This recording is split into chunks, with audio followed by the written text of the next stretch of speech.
pusat data nasional kena hack. Boleh gak sih pusat data nasional kena hack? Ya tentu aja menurut gue enggak lah. Secara teknis aja enggak boleh menurut gue, apalagi secara logika.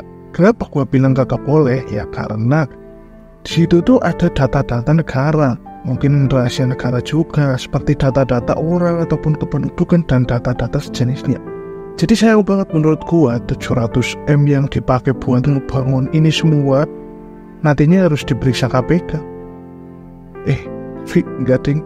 Tapi kira-kira apakah sehebat itu hackernya sampai bisa-bisanya tuh ngirim yang namanya ransomware gitu katanya sih? Atau mungkin ini semua karena pusat data nasional lupa menyalakan smart drive? Subscribe. Jadi belakangan ini tuh ya dibilang rame ya nggak rame, dibilang nggak rame ya sebenarnya masih rame sih, tentang berita ini loh, pusat data nasional kena hack atau dihack gitu lah. Dan menurut gue secara teknis saja ini sebenarnya nggak boleh, karena seharusnya itu adalah tempat yang aman. Karena apa? Karena di situ tuh banyak sekali mungkin menyimpan rahasia-rahasia negara mungkin, ataupun rahasia data orang atau kependudukan, imigrasi dan layanan-layanan negara yang lain. Harusnya ya nggak sampai kena hack, dan harusnya memang tempat yang aman buat nyimpan data. Tapi yang lebih mencengangkan lagi menurut gue, mereka tuh nggak punya backup datanya sama sekali. Jadi ya udah hilang, nggak bisa diakses ya udah nggak bisa diakses. Terus menurut kalian kenapa ini bisa terjadi? Sorry, bukan ngeredahin. Atau mungkin karena SD, atau mungkin ada orang dalamnya jadi hacker. Bisa aja tuh ada orang dalamnya jadi hacker ya kan. Karena secara logika aja gitu, cara kerja hacking atau hacker ini kagak mungkin bisa masuk secara leluasa, secara bebas ya langsung masuk aja gitu. Ibaratnya ke rumah orang kan harus permisi dulu, atau harus dibukakan pintu dulu, atau mungkin karena pintunya buka. Nah, gak mungkin secara tiba-tiba bisa masuk aja, kecuali emang orang itu hebat banget atau sistem keamanannya emang udah serentan itu dan udah seaman itu. Jadi bisa aja tuh ada orang yang mungkin kena phishing terus pakai, misalnya gitulah, secara pemikiran bodohnya gitu, karena gue orang yang gak pinter-pinter amat. Nah, bisa aja tuh orang-orang di sana pakai wifi yang ada di kantor, terus ada orang yang tiba-tiba ngirim email gak jelas, ada linknya lalu diklik. Bisa aja kan masuk dari situ. Dan yang namanya ransomware ini, katanya sih, gue gak tahu sih karena gue bukan hacker. Nah, ransomware ini katanya mengenkripsi data sehingga kagak bisa dibaca.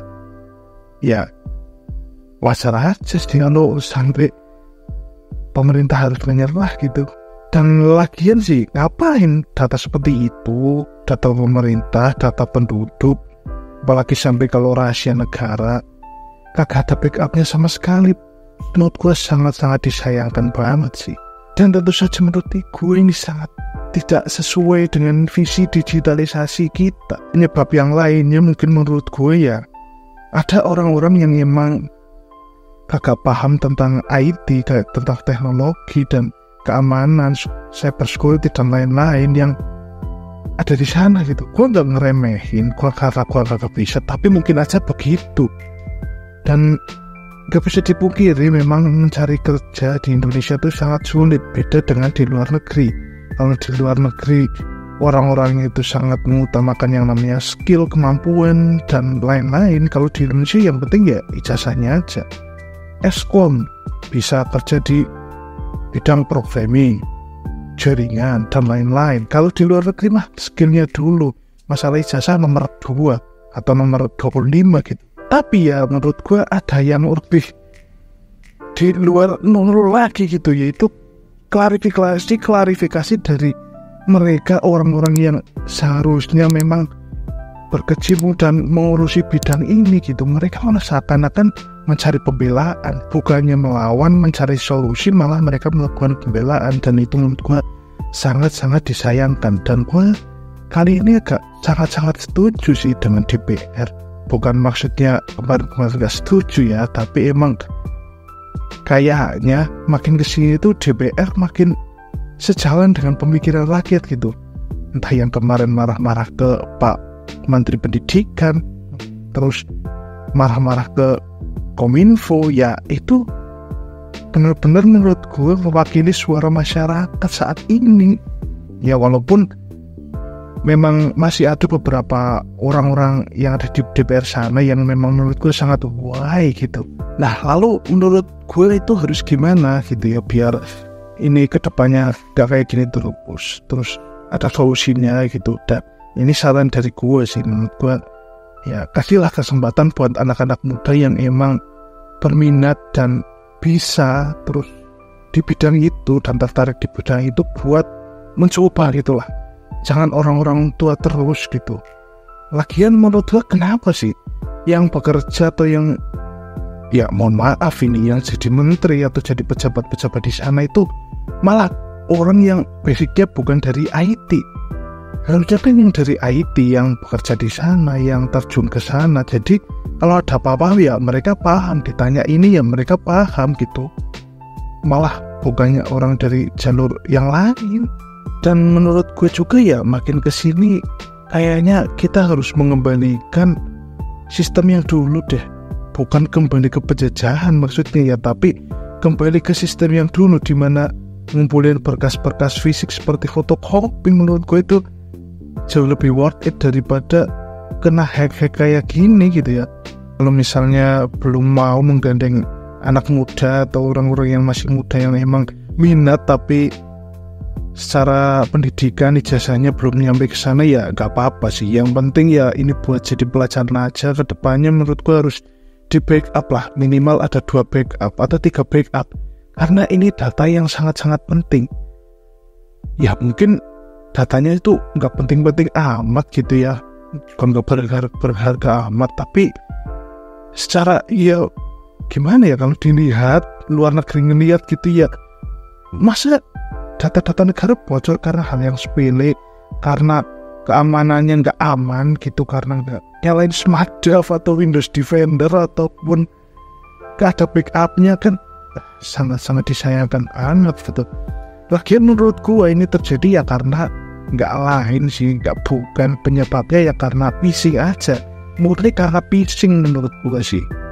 Karena secara logika aja gitu ya, Windows yang biasa aja itu juga bisa ke-hack gara-gara phishing-phishingnya gini, dan seharusnya juga udah aman banget. Kalaupun memakai Windows aja gitu, kalau sampai ke-hack kan berarti ya emang ada kena phishing kayak gitu sih menurut gua. Dan masalah per-backupan ini menurut gua juga sangat-sangat disayangkan dan sangat-sangat gimana ya, anggaran segitu banyak sampai nggak bisa buat nge-backup data, sangat-sangat sayang banget gitu.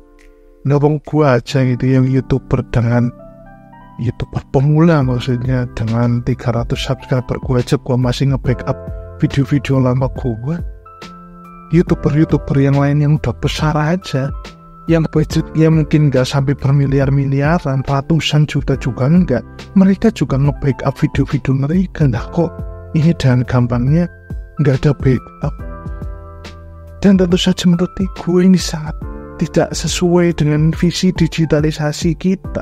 Sebenarnya sih menurut gue niatnya juga udah baik, mau mendigitalisasi semua layanan gitu buat jadiin satu, semua data dijadiin satu, di semua layanan bisa diakses data yang sama, ya menurut gue sangat-sangat baik dan mulia sekali niatnya.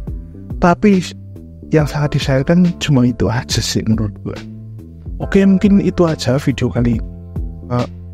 Sebenarnya juga bukan anak IT, gue cuma anak PKJ yang PKL di Telkom. Jadi juga nggak kompeten amat buat ngomongin ini sih sebenarnya. Oke, itu aja video kali ini. Jangan lupa like, comment, dan subscribe.